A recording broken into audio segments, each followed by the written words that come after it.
pourquoi nous, les hommes et les femmes, bien Oui. entendu, nous, les êtres humains, pourquoi forme-t-on des couples? Mais écoutez, on n'a pas toujours formé des couples. C'est pour ça qu'on peut se poser la question. On peut se poser la question, je crois que c'est les questions sociologiques, là. Je crois que la réponse est sociale, essentiellement sociale.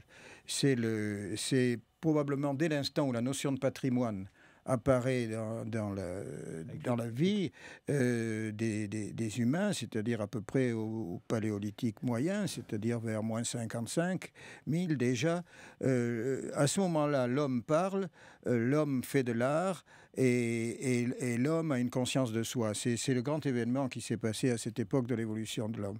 Mais ça va évoluer dans un sens de toujours plus de conscience de soi et pour arriver à un moment où cet homme qui parle et qui fait de l'art va aussi devenir propriétaire. Et il devient cueilleur.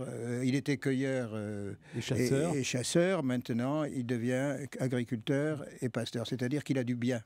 Dès l'instant où il a du bien, il y en a qui sont plus riches que les autres, qui ont des propriétés plus importantes, et le nombre des propriétés, l'importance des propriétés va conditionner le nombre de femmes. Et il y a aussi l'invention de la maison avec une partie, la maison stable, qui n'accompagne plus des gens qui sont sédentarisés, et qui sera divisée en 3 parties. La partie centrale où on stocke les femmes, si je puis dire, ça peut aller jusqu'à 4, 5, 6, et puis en général elles sont l'objet de transactions.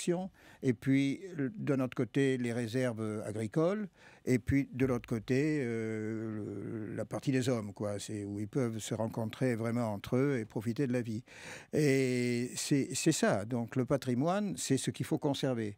Donc, il faut avoir des enfants. Et c'est là où on retrouve quelque chose qui est fréquent chez les animaux. C'est le soin qu'on donne aux enfants et l'importance des enfants.